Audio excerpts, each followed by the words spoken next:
لیکن جب بات ہوئی اس کے صلے کی تو کیا کہا؟ وما اسألکم علیہ من اجر ان اجری الا علی رب العالمین، کہ میں جو تبلیغ تمہیں کر رہا ہوں، اللہ کے پہلے جو انبیاء گزرے، حضرت شعیب علیہ السلام کا ذکر ہے، حضرت نوح علیہ السلام کا ذکر ہے اور انبیاء کا ذکر ہے، فرمایا کہ ہم جو ہیں وہ تم سے کوئی چیز نہیں مانگتے، ہمیں اس تبلیغ پر جو اجر عطا کرنے والی ذات ہے وہ رب العالمین کی ذات ہے۔ لیکن یہاں پر معاملہ ذرا مختلف ہے۔ جب حضور کی بات ہوئی ہے، سرکار کی بات ہوئی ہے، تو سرکار نے ڈیمانڈ نہیں کی، یہ اللہ نے فرمایا کہ اے حبیب آپ زمانے والوں کو بتائیں کہ جو آپ کے قرابت دار ہیں ان کے ساتھ محبت جو ہے یہ بہت ضروری ہے۔ سبحان اللہ، اور یہ جو فی القربا ہے، قربا کا جو دائرہ ہے یہ وسیع ہے۔ اگر ہم قرآن کا مطالعہ کریں اور کتب حدیث کو سامنے رکھیں، قربا کا دائرہ بڑا وسیع ہے۔ حضرت عبداللہ ابن عباس رضی اللہ تعالیٰ عنہما، آپ کی روایت کے مطابق تو قریش جو ہیں وہ قربا میں آتے ہیں، سارے قریش، لیکن پھر اس میں مزید وضاحت ہو گئی جب صحابہ اکرام نے عرض کی یا رسول اللہ صلی اللہ علیہ وسلم کہ وہ آپ کے کون سے قرابت دار ہیں جن کی محبت ہمارے اوپر واجب قرار دے دی گئی ہے، تو سرکار مدینہ لجپال آقا کریم علیہ السلام نے کیا فرمایا؟ آپ نے فرمایا کہ میرے وہ قرابت دار جن کی محبت آپ کے اوپر لازم قرار دے دی گئی ہے وہ حضرت مولا علی ہیں، تو زہرا رضی اللہ تعالی عنہا ہیں، اور سرکار نے فرمایا وہ میرے دو شہزادے جن میں ایک کا نام حسن ہے ایک کا نام حسین ہے، یہ دو۔ اور پھر آقا علیہ الصلوۃ والسلام نے جو آپ کی عظمت اور شانیں بیان فرمائی ہیں، حضرت اسامہ بن زید رضی اللہ تعالیٰ عنہ سے روایت ہے، آپ بیان کرتے ہیں کہ میں رات کے وقت حضور کی بارگاہ میں حاضر ہوا تو سرکار جو ہے وہ باہر تشریف لائے، تو میں نے دیکھا کہ سرکار کے پاس کچھ چیز ہے، اوپر چادر ہے، کچھ چیز ہے اندر، تو میں نے جو بات کرنی تھی یا جو کام مجھے حکم تھا یا جو میں نے کام کرنا تھا وہ کیا، تو میں نے عرض کی یا رسول اللہ یہ کیا چیز ہے جو چادر کے اندر ہے؟ تو حضرت اسامہ بن زید نے جب یہ سوال کیا تو سرکار نے چادر ہٹائی، اور حضرت اسامہ بن زید بیان کرتے ہیں میں نے دیکھا ایک طرف حضرت امام حسن ہیں اور دوسری طرف حسین پاک ہیں۔ اور پھر آقا کریم علیہ الصلوۃ والسلام نے کیا فرمایا؟ آقا علیہ الصلوۃ والسلام نے فرمایا کہ یہ دونوں میرے بیٹے ہیں، میری بیٹی کے بیٹے ہیں۔ سبحان اللہ۔ اور پھر یہاں پر بات ختم نہیں ہوتی، حدیث جہاں پر مکمل نہیں ہے، بلکہ دعا کی اے اللہ میں ان سے محبت کرتا ہوں تو بھی ان سے محبت فرما۔ سبحان اللہ۔ اور پھر یہاں پر بھی نہیں بلکہ اگلی بات بھی سرکار نے عرض کی کہ اللہ کریم جو ان سے محبت کرے تو ان سے بھی محبت فرما۔ سبحان اللہ۔ آقا علیہ الصلوۃ والسلام نے تو فضائل میں آپ کی احادیث قرآنی آیات جو آیت تطہیر ہے، اس کا اگرچہ سیاق و سباق جو ہے اہل بیت کا جو دائرہ کار ہے وہ بھی بڑا وسیع ہے، لیکن اس میں بھی آپ سرکار دو عالم علیہ الصلوۃ والسلام نے اپنی حدیث کے ذریعے ان ہستیوں کو خاص فرمایا۔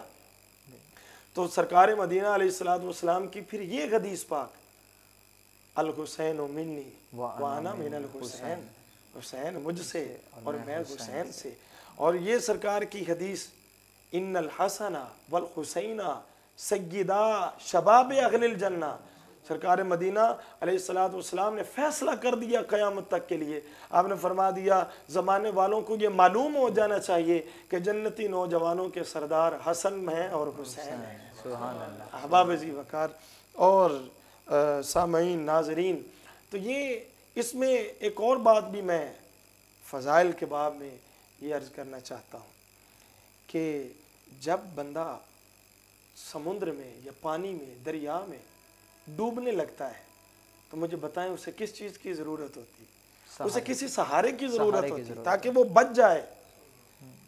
مصطفیٰ کریم علیہ السلام نے اپنی اہل بیت اور اپنی آل کی محبت کو اور ان کو حضرت نوح علیہ السلام کی کشتی قرار دیا ہے۔ سبحان اللہ۔ اور کس طرح قرار دیا ہے؟ جس طرح حضرت نوح علیہ السلام کی کشتی میں سوار ہونے والے ڈوبنے سے بچ گئے تھے، اسی طرح